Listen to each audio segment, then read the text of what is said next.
Ah, la région de Gaillac. Voilà près de 30 ans que j'y reviens. Gaillac, c'est le Duras et le Mozac, le Brocol et le Leng de l'Aile.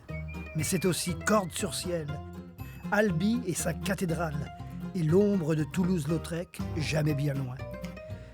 À chaque fois, c'est bien simple, je me régale de Gaillac.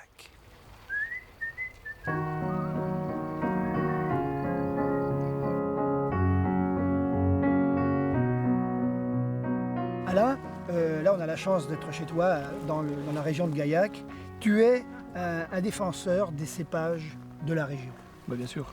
Oui, oui. On a la chance ici d'avoir des cépages qu'on trouve nulle part ailleurs. Le loin de l'œil, le Duras, ce sont des cépages qu'on trouve qu'à Gaillac. Il y a aussi le Mozac, il y a aussi le Brocol ou Fer Servadou. Ouais. On a maintenant le Prunelard qui est un très vieux cépage qu'on est en train de réhabiliter. Tout ça, c'est une richesse patrimoniale que nous ont légué les anciens et qu'il faut vraiment faire fructifier, quoi. C'est de notre responsabilité, j'allais dire, de faire fructifier ces vins-là. Dis-moi Alain, là on est quand même sur une vigne très originale. Oui. Je vais essayer de le dire comme il faut, hein. Et puis après tu vas nous raconter toute la personnalité de ce cépage. On l'appelle le Leng de l'Aile. Laine de l'aile, voilà. Laine de l'aile, donc c'est un mot occitan qui veut dire loin de l'œil en français. Alors on l'appelle comme ça parce qu'il est situé assez loin de l'œil de départ. Là, celui-là. Loin, il est loin de Voilà, l'œil. voilà. C'est joli. Alors, Hein. à tel point que même les mauvaises langues disent qu'il est loin de l'œil du vendangeur. Donc, si tu veux, et c'est vrai, Ouais. quand on vendange, On peut la manquer quand la on grappe. vendange à la main, il en reste toujours. Donc là tu m'as servi la cuvée Renaissance. Oui, Renaissance Rouge 2007, c'est un assemblage de nos 3 cépages principaux de Gaillac. Donc il y a 30% de Brocol, 30% de Duras et 40% de Syrah. Et moi ce que j'aime, j'ai goûté déjà tout à l'heure, dans ce nez, c'est qu'à la fois il y a des fruits noirs, et puis il y a des petites notes. Alors est-ce que c'est le Duras qui apporte ça, ce côté un petit peu poivré? Oui, le Duras, c'est un très vieux cépage gaillacois, dont on retrouve les traces il y a plus de 500 ans. C'est un cépage qui est typique de l'appellation, qu'on ne trouve pas ailleurs. C'est un cépage qui a failli disparaître.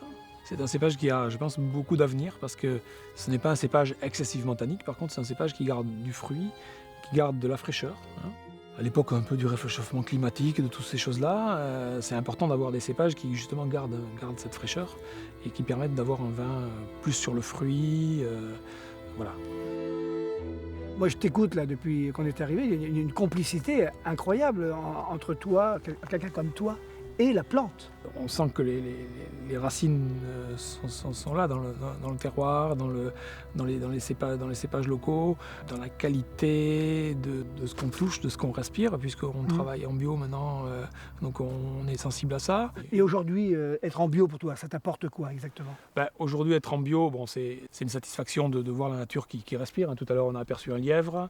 Et puis en même temps, c'est intellectuellement aussi. Intellectuellement. C'est satisfaisant. Ouais. Parce que on ne pollue pas bien sûr les sols avec des produits phyto. Les gens qui travaillent dans les vignes, ils travaillent en sécurité. On se dit que ma foi, si chacun peut faire un peu à son niveau, je crois que c'est bien.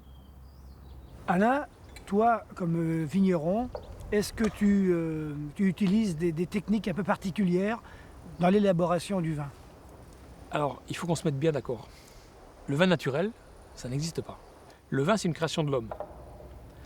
Donc, forcément, ça nécessite un minimum de techniques. On ne s'interdit pas des techniques d'aération des vins, voilà. Un exemple. De micro-oxygénation, par exemple. Mais on peut utiliser des techniques qui amènent, au contraire, et même qui vont révéler, qui vont préserver le fruit, qui vont préserver donc le cépage et le terroir, finalement. Alors, je ne sais plus qui c'est qui a dit ça, ni comment c'est dit exactement, mais c'est quoi la tradition? C'est une modernité qui a évolué, non? Qui a réussi, ou un truc comme ça. Qu'est-ce que je dois faire, moi, qui suis de passage, là, si j'ai envie de boire un vin plus vieux? Mais là, il faut taper dans la réserve du patron. En Ah oui? général. Et ça, c'est difficile C'est parce que c'est toi. Ah tiens, comme par hasard. Quel Ça, c'est un millésime? 2001. Ah ouais, Ça, c'est c'est un ça, 2001. ça c'est sympa.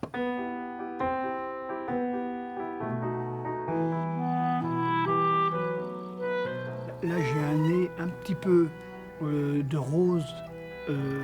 Alors il y a des roses magnifiques sur le terrain ici. Et Ça là, doit être ça, ça doit être ça. et là, mais là on retrouve les roses fanées. Ouais, peut-être. Hein, pétales de rose fanées. Et puis un peu côté sous-bois aussi. Très agréable. Il y a beaucoup de charme. C'est vrai qu'on parle souvent du charme des vins fruités dans leur jeunesse, mais il y a beaucoup de charme et même, je dirais, une dimension qu'on n'a pas dans les vins très jeunes, c'est ici une certaine forme de sensualité, Oui, une plénitude. plénitude. Chez les hommes, on appelle ça la sérénité. En toi, je tomberai, végétal ambroisie, grain précieux jeté par l'éternel semeur, pour que de notre amour naisse la poésie qui jaillira vers Dieu comme une rare fleur. Ben, on va traquer avec ça. Belle. Alain, merci. Santé.